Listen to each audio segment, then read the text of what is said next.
ചലച്ചിത്രാഭിനേതാക്കളുടെ സംഘടനാമയുടെ vice president Lakshmipriya, Tripunithura hill palace SI Reshma എന്നിവർക്കെതിരെ നടി അൻസിബ നൽകിയ പരാതിയിൽ കഴമ്പില്ലെന്ന് പോലീസ്. കേസെടുക്കാനാവില്ല എന്ന് ചൂണ്ടിക്കാട്ടി തൃക്കാക്കര ACP കമ്മീഷണർക്ക് റിപ്പോർട്ട് നൽകി. അൻസിബയ്ക്കെതിരെ ലക്ഷ്മിപ്രിയ നൽകിയ പരാതിയിലും അടിസ്ഥാനമില്ലെന്ന് പോലീസ് ഇപ്പോൾ വ്യക്തമാക്കുന്നു. ലിഡിയ ജേക്കബ് കൊച്ചിയിൽ നിന്ന്. ലിഡിയ, എന്തൊക്കെയാണ് പോലീസിന്റെ കണ്ടെത്തലുകൾ? ഉന്മേഷ്, ആദ്യഘട്ടത്തിൽ വലിയ തർക്കങ്ങൾക്കും പിന്നീട് നിയമ നടപടിക്കുമൊക്കെ വഴിവെച്ച സംഭവമാണ് അൻസിബയുടെ പരാതി എന്ന് പറയുന്നത്.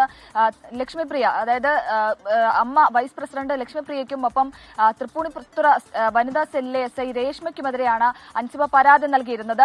ലക്ഷ്മിപ്രിയയുടെ വ്യാജ പരാതിയിൽ തനിക്കെതിരെ വലിയ രീതിയിലുള്ള തന്നെ വിളിച്ചു വരുത്തുകയും തന്നെ മാനസികമായി വലിയ രീതിയിൽ പീഡിപ്പിക്കുകയും ചെയ്തു എന്നായിരുന്നു അൻസിബയുടെ പരാതി ഉണ്ടായിരുന്നത്. പ്രത്യേകിച്ച് ഒരു മെസ്സേജിന്റെ കാര്യം പറഞ്ഞ് താൻ ലക്ഷ്മിപ്രിയയ്ക്ക് അയച്ച ഒരു മെസ്സേജിന്റെ കാര്യം പറഞ്ഞ് തന്നെ സ്റ്റേഷനിലേക്ക് വിളിച്ചു വരുത്തുകയും 3 മണിക്കൂറോളം സ്റ്റേഷനിൽ ഇരുത്തുകയും തന്നെ മാനസികമായി ഹറാസ് ചെയ്യുകയും ചെയ്തു എന്നുള്ളതാണ് അൻസിബ മുഖ്യമന്ത്രിക്കടക്കം നൽകിയ പരാതിയിൽ വ്യക്തമാക്കിയിരുന്നത്.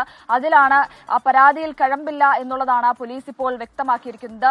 തൃക്കാക്കര ACP കമ്മീഷണർക്ക് നൽകിയ റിപ്പോർട്ടിൽ പറയുന്നു അത് കേസെടുക്കാൻ സാധിക്കില്ല എന്ന്, അത് കേസെടുക്കാനാവില്ല എന്ന് ചൂണ്ടിക്കാണിച്ചാണ് ഇത്തരത്തിൽ റിപ്പോർട്ട് നൽകിയിരിക്കുന്നത് എന്നുള്ളതാണ്. മാത്രമല്ല, ലക്ഷ്മിപ്രിയ അൻസിബയ്ക്കെതിരെയാണ് ആദ്യം പരാതി നൽകിയിരുന്നത്. അതാണ് അൻസിബ വ്യാജ പരാതി എന്ന് ഉന്നയിച്ചത്. അതൊരു മെസ്സേജുമായി ബന്ധപ്പെട്ട വിഷയമായിരുന്നു. അൻസിബ ലക്ഷ്മിപ്രിയയ്ക്ക് അയച്ച ഒരു മെസ്സേജ് തന്റെ കുടുംബത്തിൽ വലിയ പ്രശ്നങ്ങൾ ഉണ്ടാക്കിയെന്നും ഭർത്താവുമായി അത് തനിക്ക് വലിയ പ്രശ്നങ്ങൾ ഉണ്ടാക്കിയെന്നുമായിരുന്നു ലക്ഷ്മിപ്രിയയുടെ പരാതി. ആ ഒരു പരാതിയിലും വലിയ കഴമ്പില്ല എന്നുള്ളതാണ് പോലീസ് വ്യക്തമാക്കുന്നത്. മാത്രമല്ല, തൃപ്പൂണിത്തുറയിലെ വനിതാ സെല്ലിലെ SI രേഷ്മ അത് മോശമായി പെരുമാറിയിട്ടില്ല. മാത്രമല്ല, ഇത് വിവരങ്ങൾ മാത്രം ചോദിച്ചറിയുകയാണ് എന്നുള്ളതാണ് പോലീസ് ഇപ്പോൾ വ്യക്തമാക്കിയിരിക്കുന്നത്. കമ്മീഷണർ നൽകിയ റിപ്പോർട്ടിൽ അത്തരത്തിലാണ് വ്യക്തമാക്കിയിരിക്കുന്നത്.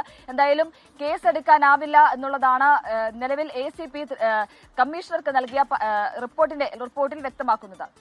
ലിഡിയ ജേക്കബാണ് കൊച്ചിയിൽ നിന്ന് വിശദാംശങ്ങൾ നൽകിയത്.